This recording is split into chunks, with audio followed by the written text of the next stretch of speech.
The 2015 Polyglot Gathering is brought to you by italki. Become fluent in any language. All right, everyone. So my name is Vladimir Skultety. I am a translator and interpreter of Mandarin Chinese, Slovak, and English. Welcome to this lecture, which is called Sounding Native, or How to Sound Like a Native Speaker. Today I would like to talk a little bit how to sound native, what are the aspects of one's nativeness, and maybe give you a little tips on how you can sound native yourself. So when I started to prepare for this lecture about just not that long ago, actually a few weeks, the first question that I asked myself was, well, what does it actually mean to sound native? Because I guess most of y'all here have probably had the experience that you've talked to someone, and then after a while you found out that that person wasn't actually, he wasn't a national, he wasn't the native speaker, he was someone else. And he was speaking very, very good in the foreign language. And we don't have to go very far. We have Richard Simkett here, who's very good in doing that, and I'm sure there are a lot of polyglots here who can do the same thing. So I'd like to ask you the same question. Just ask yourself, what does it mean to you if someone is coming across as a native speaker? What are the features of his personality, maybe of his accent?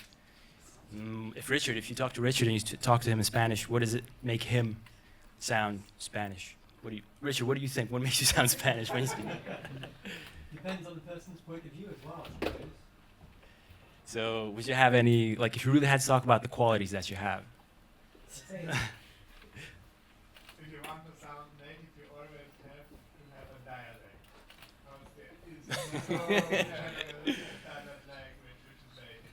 So there's going to be a lot of different opinions. Well, hopefully we're going to boil down to what it's all about. Any other, what do you think? I think it's just imitating people, trying to sound like someone specific.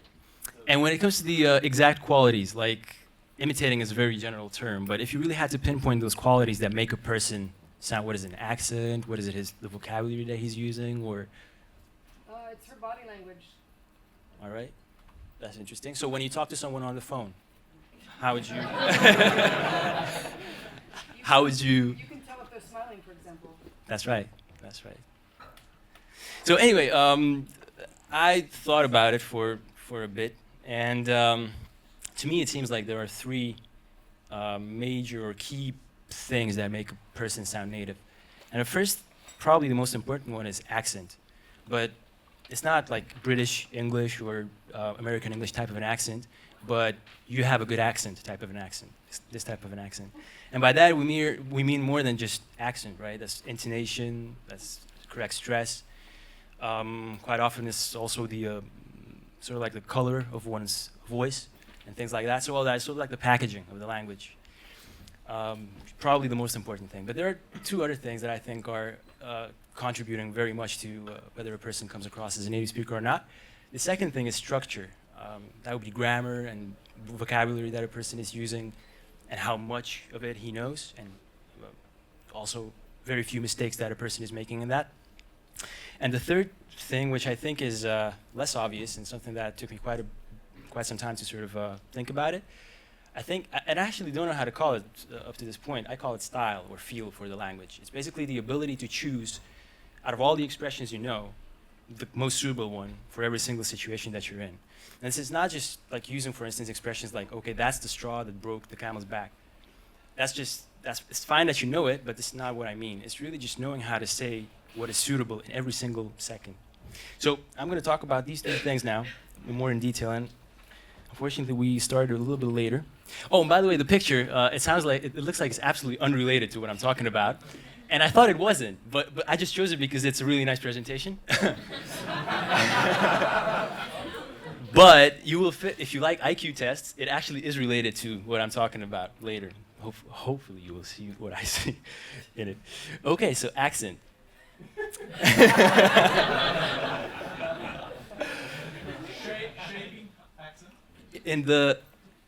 When we get to structure, you will start to understand what the pictures are about.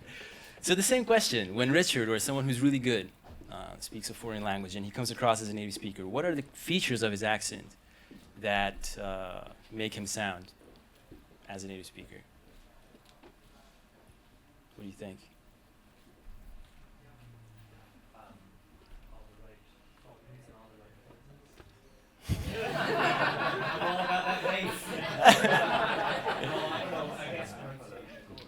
Pronunciation, right?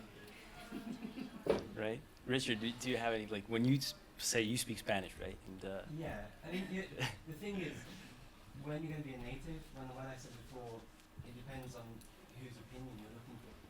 So, if you learn European Spanish, you go to Latin America, you no longer sound native. right. Right. That's true. So it's imitating the sounds the way you perceive them, I suppose, Right. through your perception, and then actually being as close to the other person's perception as possible. Right. So I thought about it a little because I like to go into details about this. And what I thought was that people who come across as native speakers, they technically understand the pronunciation very well. Maybe they don't know it, but maybe they do it by feel, but still, the pronunciation is technically very good. So that means that they know how to pronounce individual sounds very well. They know how to pronounce individual words very well because, you know, for instance, that I used to pronounce the word pronunciation as pronunciation for a very long time. And that is something that instantly gives you away. Although maybe I'm pretty sure that somewhere in New Jersey someone says pronunciation because that's where I learned English, and I don't think. Yeah, and so and all those things. So basically, it's a technically very balanced and very good way of speaking. And so when we get to the point where we use the word technique, that's very good because technique means we can just work on it automatically without giving it too much thought, and we can get better in something. We don't really have to use a lot of brain power. So one thing that let me just, right. So one thing that I wanted to say before I give you some tips, and of course these tips they might work for me, but might not work for everyone, so it's just my personal opinion. Pronunciation on a very basic level is a mechanical thing. Like, I'm not sure if a lot of you realize that, but if you disregard the sound completely, what's happening is you are moving your muscles to produce the sound. And so there is something called muscle memory.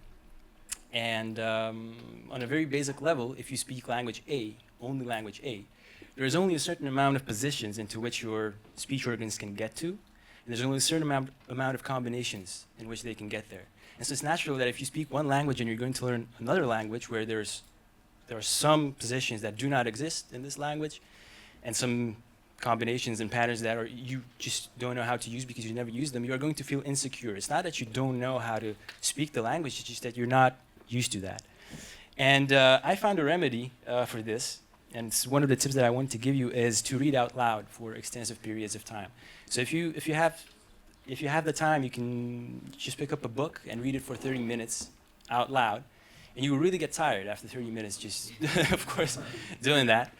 But the thing is that you will really literally send your jaw to the gym, so to speak. And you will get better with time. And you will get more secure when it comes to the pronunciation of that language B, for instance, that you're learning. And it really depends on the language, how difficult it is. If you're a speaker of, say, Spanish and you're learning Italian, then maybe there's not going to be so many new positions and sounds in which you have to get your speech organs to. But if you learn Chinese, for instance, it's going to be a huge deal.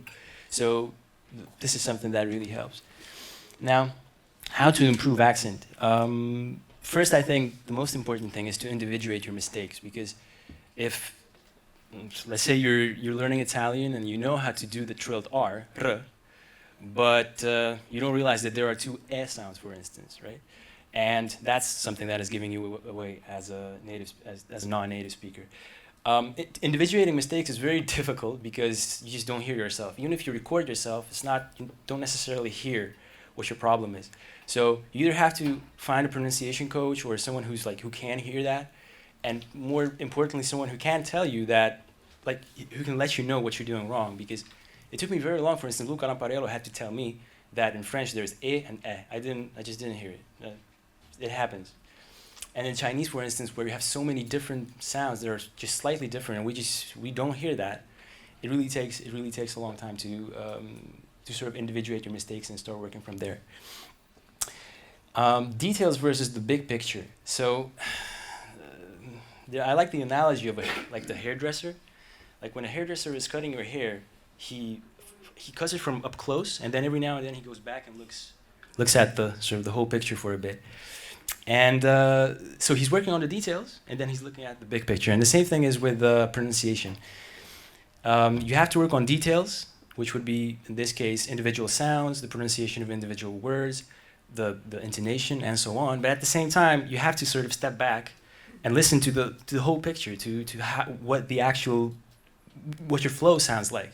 Because you might have perfect pronunciation of individual sounds or words, but then when you step back, it doesn't look too good. It's just like the hairdresser. If he would cut your hair just from up close, then maybe that little section would be okay, but the other side of the head, not so much. And then when he cuts your hair from the back, like from looking at you from the back, then from the distance it would look all right, but up front, maybe there would be some mistakes. So when it comes to individual details, like the sounds, there are some people who can do this by feel. There's really people who just hear a sound, they can instantly do it or pronounce it, or maybe they need some time, but they will eventually come up with the correct way of pronouncing it. But some people just can't. And so in this case, I would recommend just reading into the theory of like the pronunciation of individual sounds, because with YouTube today, there are many instructional videos of how to pronounce many sounds in the foreign languages, and then just slowly work from there. Preferably solving the problems one by one, because if you work on too many problems at the same time, it's not gonna be so easy. And when it comes to the big picture, that is imitating a person as a whole. When it comes to his accent, I would recommend or suggest finding someone who has a voice similar to your own, and especially with languages like Chinese. Do not choose, if you're a guy, do not choose a girl to learn from, because Chinese women and Chinese men, they speak in a very different way. It's almost sometimes as if grammar would change as well. It's nothing to do with accent, but it's really important to choose the same person to learn from and to imitate. Input and output.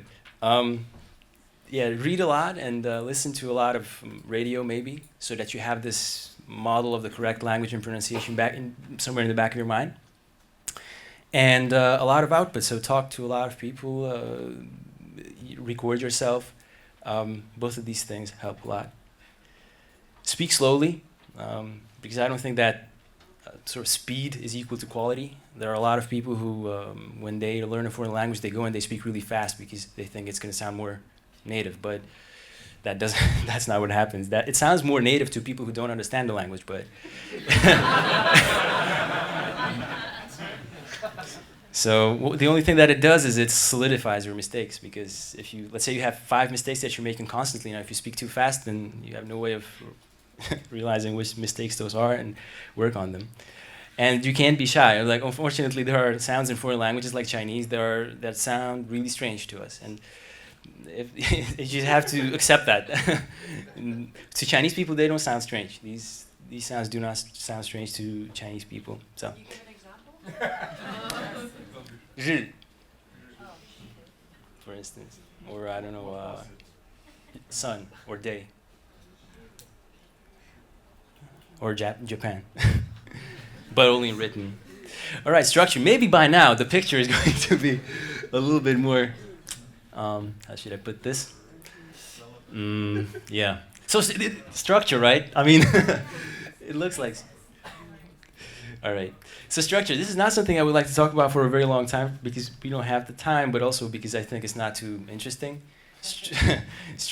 Same question here. What is a person who sounds native and has good structure? What does it mean? Well, to me, it's someone who has good grammar, someone who makes very few mistakes, and if that person makes mistakes, then those mistakes are mistakes that a native speaker would make too. And the vocabulary basis that he has is very, very large.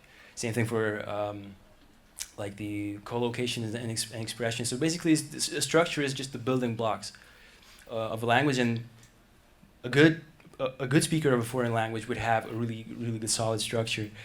How to improve that? Again, individuate your mistakes. See what is going wrong. See what you're doing wrong. Input and output, and then grammar drills, which I don't personally like too much, but that can help too. So style. This is something that took me quite some time to define. Like I said, style is something that I think is the ability of a person to choose the correct expressions not every second, but almost every second. And I'll give you an example of what it actually means. Like when I talk to Richard in Czech, for instance, or I talk to Emilien in Slovak, they have an accent, their grammar is off, but still, they do come across as native speakers for some reason. And the reason is that they do what we do. Like they say what we would say. You know, they know how to say exactly what we would say, even though the accent is off and even though the grammar is off a little bit, not too much. But something that would give them away definitely if, you know, in other under different circumstances. But yet, if it's loud enough, Richard, if he would talk to me and I wouldn't know him, I would say, yeah, maybe he's Czech, he's speaking a bit slower, maybe he had a rough night or something. But yeah, he would definitely fool me, and I'm actually I wouldn't say that it's difficult to fool me, but I pay attention to to mistakes. So yeah, it's basically the ability to say something that fits. And I realized how important this was when I was in Taiwan, and I was there for like three years already. And I thought like I had really good pronunciation or decent pronunciation. My grammar was good and all that. And still, after 3 years, and that was already 5 years into my Chinese studies, I would talk to people. I would say about 10 sentences, which I thought that were great.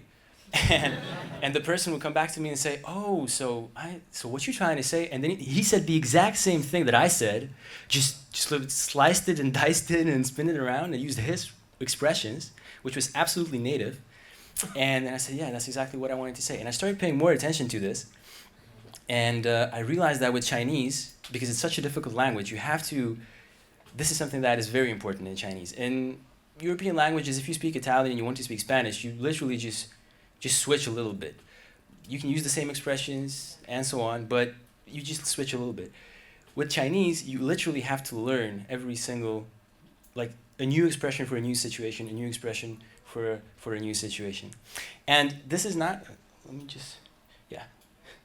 So this can be on the level of expressions.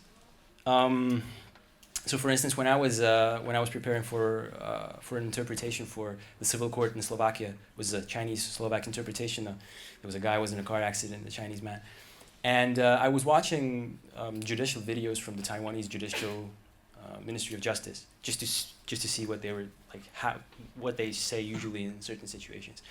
And there's this point, and I'm sure it's in the Western judicial hearings as well, in trials, where the judge says something, then he says, would you like to add something? Like he says to the plaintiff, would you like to add something? Then the defendant, would you like to add something? And in Chinese, they say, 有没有什么意见?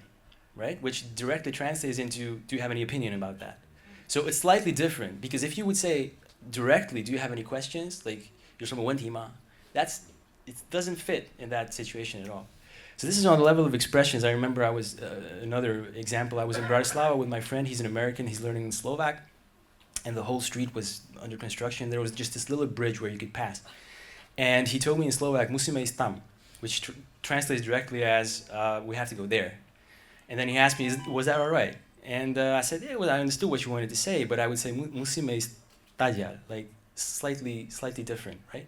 So this is on the level of expressions, but it can go a little bit further than that. It can go on the level of ideas. When I was in Taiwan, I wanted to learn the expression how to say I hate something. Like I hate when it's hot, and I hate when the air conditioner breaks down, and things like that. And they told me, like, I asked them, how do you say that? And they told me, 我不喜欢当. So I don't like, it translates into I don't like when this happens. And I said, but I don't want to say I don't like, I want to say I hate. And they said, 我讨厌. And that still doesn't translate exactly as I hate. And I said, just tell me how to say I hate. I really hate that. And they said, okay, 我恨. But 恨 is such a strong expression in Chinese that really you can't say 我恨当那个冷气坏掉的时候. Like you can't say I hate when the air conditioner breaks down, because that would mean you hate it beyond life and death, and and it just doesn't make any, like, it does make sense. It's just, so this is on the level of ideas. You have to switch up your idea a little bit about what you're going to say. And the highest sort of difference in style would be the cultural level. Luca Toma is not here, I think, but I was listening to a very good example that he gave. He was in Japan, and he was talking about how in the beginning he would he wasn't really culturally aware of some things, and he would ask someone out, like just a regular friendly dinner or something like that. And he said, would you have time to go out on Friday? And that person said, Friday? And well, if you know Japanese and Japanese culture, that's already a rejection. And and Luca, he didn't know that, so he continued saying, yeah, Friday, 7 p.m., maybe 8, or maybe Saturday. And the guy started sweating, the Japanese guy. Luca said that. Yeah, so the point is that the only correct answer at that point would be, anytime you're all right, we can go some other time. And anything else you say at that point is just going to be a complete miscommunication. It's like our biology teacher said once in our sophomore year, it's like flashing a flashlight into your ear. Like you should flash it into your eye to make it do something, right? Not into your ear. So it's the same thing. Like it just doesn't click anymore. It's like to have the same impression, you would have to imagine someone at a funeral start throwing flowers around and dancing. It's like it's a mismatch. So anything else you would say, no matter how good your accent or pronunciation or grammar would be, it would be useless because it wouldn't come across.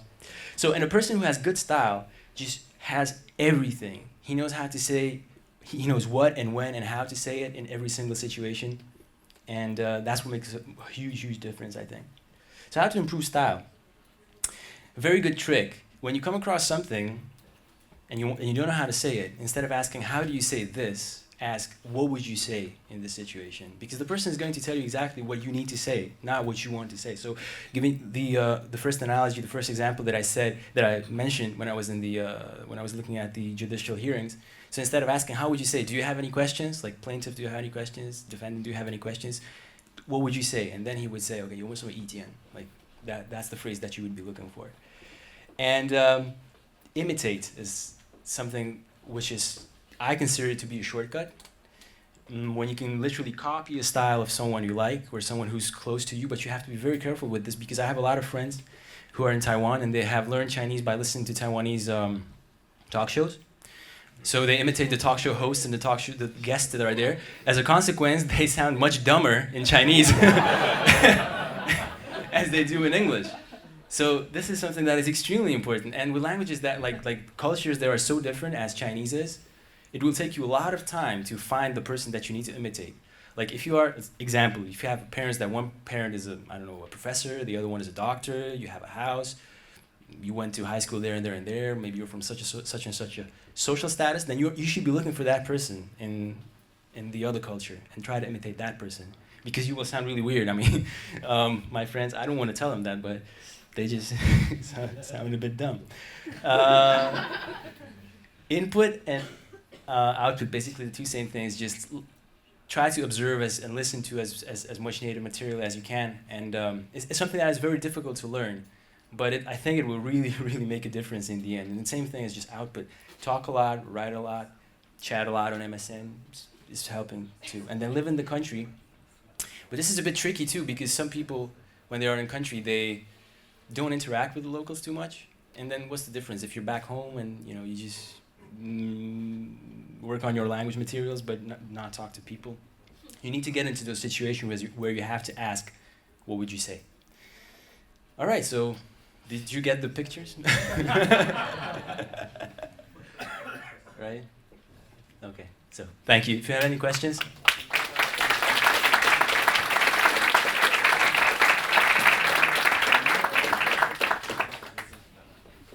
Excuse me, guys. There is another microphone if you want to be heard by the system. So speak into that microphone, please. Just line up in front of you. Thank you very much. For me, I think the most valuable hint was ask what would you say and not what would you like to say, because this often I think is a mistake that I do. But still, in some situations, I really want to say, I see in my mind that the meaning is different and I want to say another thing, even if he or she in that situation would say something like slightly different. Mm-hmm. So, how do you manage, something like that in this situation? I personally, what I do is I know I have some friends who know exactly what I'm looking for. So I just ask them. there are some people who have the ability to just nail that expression that you need. And that's what I do personally. Otherwise, I just smile and say thank you. I give you a different Chinese polyglot. Right. I have asked many people. Right. They normally don't use it, and they Because I don't think it's a common phenomenon in China, so. yeah, that's what I understand. Right. But I want to say that word. 语言高手语言高手高手. 语言高手 Right. I would say that. I don't know if it's. Hi, I'm over here. Just so you know where to look. I'm finishing my first year in China soon, Right. and I'm living in Beijing. And what I've found so far is that I can get some comments on my accent, but there's no chance of convincing anyone that I'm a native speaker, or even.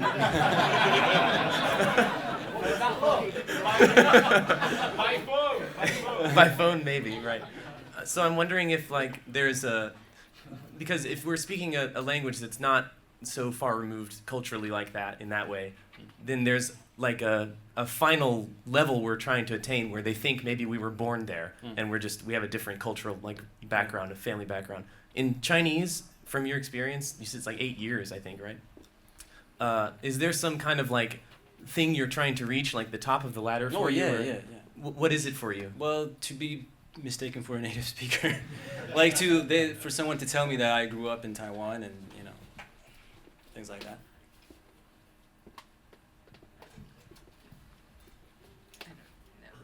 Hi. I was actually putting my hand up because Cheshko's question, I just wanted to add to it.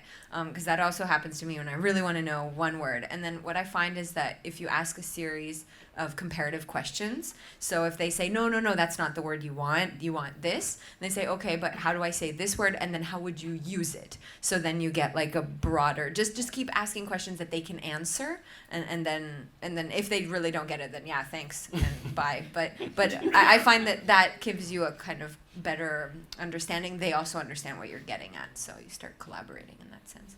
Yeah, sorry.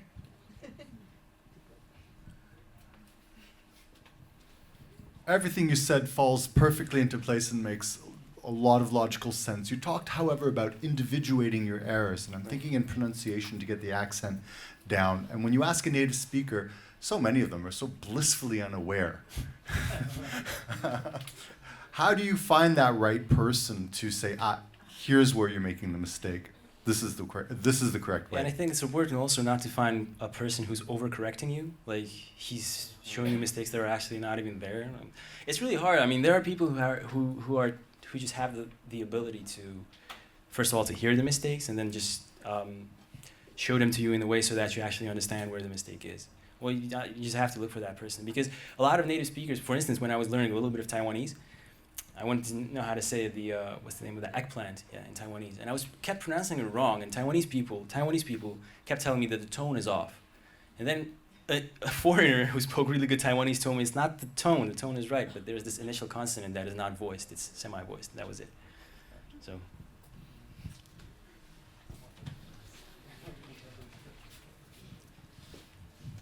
Hi, I just wanted to add something to the conversation on style that I found really interesting.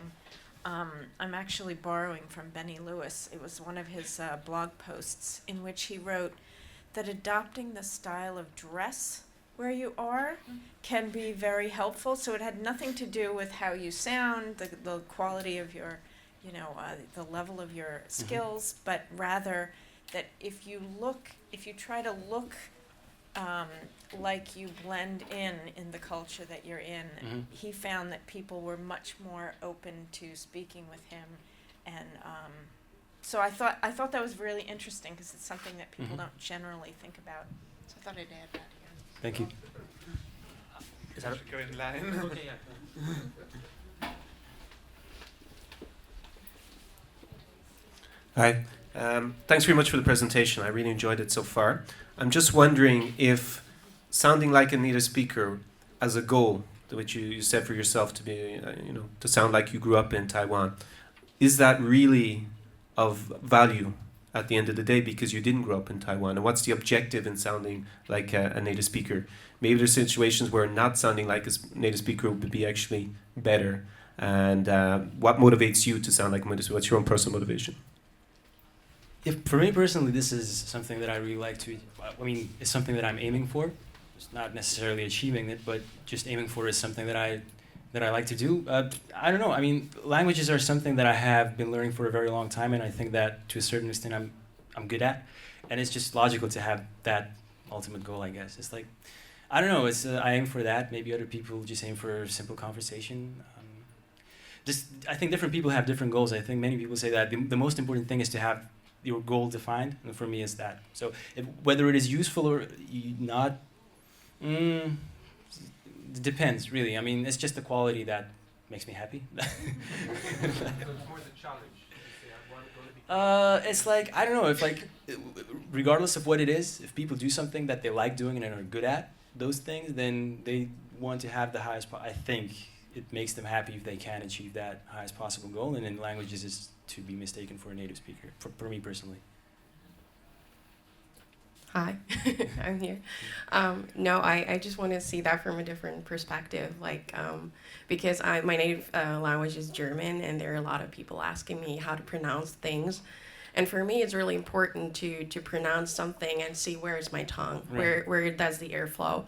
And so for me, I try to explain that, okay, the ear goes here and my tongue is here, and it's really weird, but it works. Right. So maybe it's an option to ask somebody to do the same, like pronounce a word and be like, okay, my tongue is here, my jaw goes like that. I don't know, it's maybe just for details, but I think it really helps to teach people how to pronounce strange German sounds.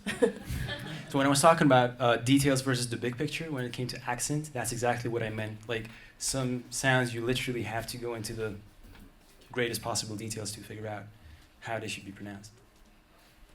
Yeah, thank you for this speech. My name is Ulysses. I would like to add to the conversation that started by Cesko and followed on by Irina. I think this question of wanting, you have something specifically you want to say, but you can't say in another language. This, for me, is one of the reasons to learn languages, because this is exactly what people are talking about when they say having different languages, having different brain, because at one point, in the process of becoming a native speaker, you actually need to give up your old set of vocabulary, your old set of habits, and you have to start thinking in a different way. I mean, maybe that's as simple as using a different set of vocabulary that has a totally different set of nuance. That's, I think very often the lexicons between different languages are just, every word is a little bit off, but you just have to get used to that and accept that. And on the other hand, I also want to add to what Connor was saying, and I think there's a very common phenomenon, especially you can see in East Asia, where there's a few celebrity foreigners, and they're famous for speaking Chinese or Japanese or Korean better than normal, like a native speaker would be, and they would be considered, they would be respected, they would be looked up upon, but then it's a bit of a curiosity to speak a language so well. And that doesn't necessarily make you become accepted by the general population. So I think, kind of echoing what Richard was saying at the beginning, I think becoming native is always a two-way process. There are certain cultures, certain environments where it almost doesn't matter how well you speak. You will never be, you can be a native speaker, but you will never be a native. And I think you do have to consider what your goal is, basically. Thank you.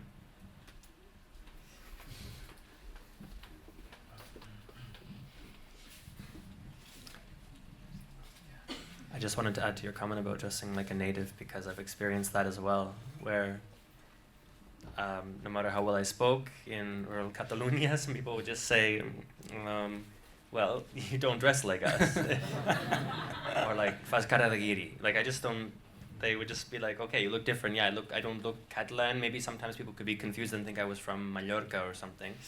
But they would just know that I look different, and also the way I dress is not, I mean, there are different styles, but there's a norm, and I didn't meet it, so it happened all the time, in fact.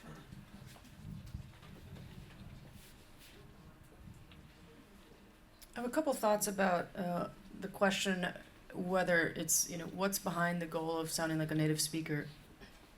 And sometimes we assume that the native speaker actually has the best language, and oftentimes you can speak better than a native speaker. And depending on literacy rates and all the varieties of language skills across the world in any given language background, it's very possible. So I think that's completely in the realm of reasonable. And the other thing is that if you're studying music, I studied violin and I was trying to sound, what did Heifetz do? Like what made this person such a phenomenal musician? And that can be incredibly inspiring. Of course, you're never going to be Heifetz, but you can take these aspects of phenomenal performance and understand what's behind that. And it's just this infinite source of motivation. And in terms of body language, again, sort of stemming from clothing, how do you walk towards somebody as you're about to have a conversation? If they've already written you off, they don't care about accent. And if you're not moving your face the way that native speakers move their face, the sounds are just not going to come out. Right. So I'm learning Hungarian right now, and so I need to know which sounds have different movements. And so I think the small body language bits are incredibly important as well. Thank you.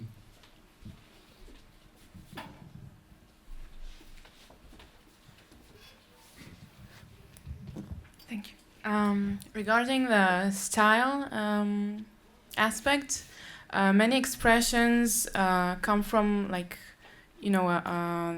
cultural, growing up in the country or historical things that you need to grow up in that environment to be able to recognize them. Do you have any specific tips other than watch a lot of movies and read a lot of books? And like I said, ask the person to tell you what he would say in that situation. When you come to a point where you want to say something but you don't know how to say it, or you feel it's a bit wrong. That's the only thing, because otherwise you would probably have to yourself grow, like you said, grow up in that place and just get into that situation yourself. But that's my thought on it. There's an application now you can ask online using your phone how to say this more naturally. Really? High native. Yeah. This is Lang 8. There's another project from Lang 8. It's called High Native. And there are a few types of questions you can ask. And one of them, does it sound naturally? So basically, there is an application now you can use to ask that question to native speakers. So you don't have to actually have someone next to you. You can just use from your phone, and you can ask that question, like, how do you say this in your language? Or this, what I'm saying is how to say it more naturally. And this is called High Native, and this is another project from Lang 8. This is one of the new projects. Okay. So to answer to Christina, and then to the guy, more or less Ulysses. Chinese guy. For Christina, talking about pronunciation, I gave a speech last year, and it is still in YouTube. I think there are techniques. Well, I know because it's my field, and so. One part is phonetics, so pronunciation of phonemes, and one part is prosody. And if you don't really know the theory, often you are not really able to explain certain things. So it's in this sense, if you really want to help or to learn, you can learn easily some basic concepts and then use these concepts to improve yourself and to help the others. And then for the other part, it was about sounding native. Actually, I forgot the last one. Well, it doesn't matter. If I remember, I will tell.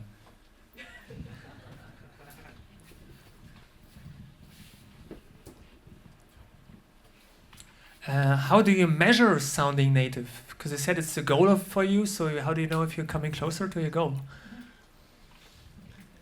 It's a good question. I don't know. Maybe, but the point is that to some people, it's difficult to tell. Really, it's difficult to tell. For instance, I was talking to a girl back home in Slovak for 40 minutes.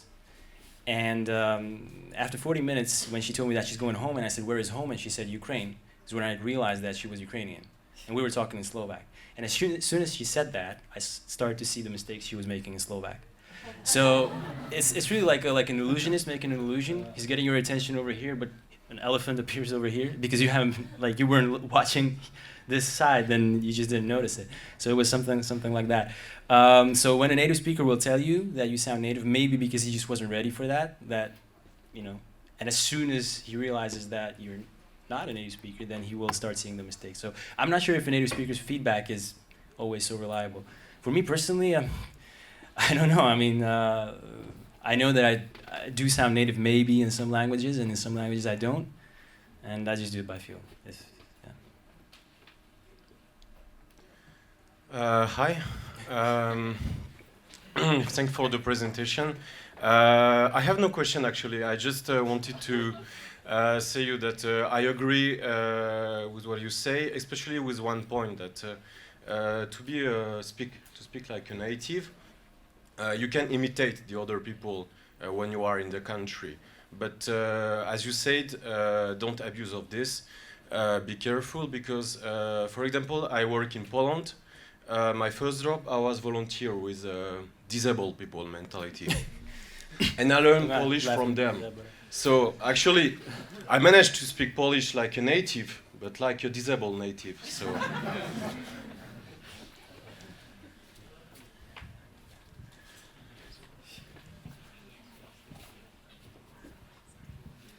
I just want to add some comment.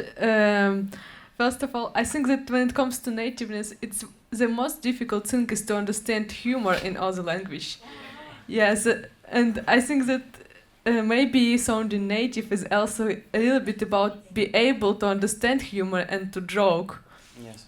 Yes, and another thing, I think that native speakers' evaluation is not really good to, for evaluate yourself, because yesterday waitress and in Vapianos told me, "Are you from Switzerland?" when I was speaking German, but I'm pretty sure that in all languages I have a very strong accent, very strong Russian accent. I cannot get rid of it.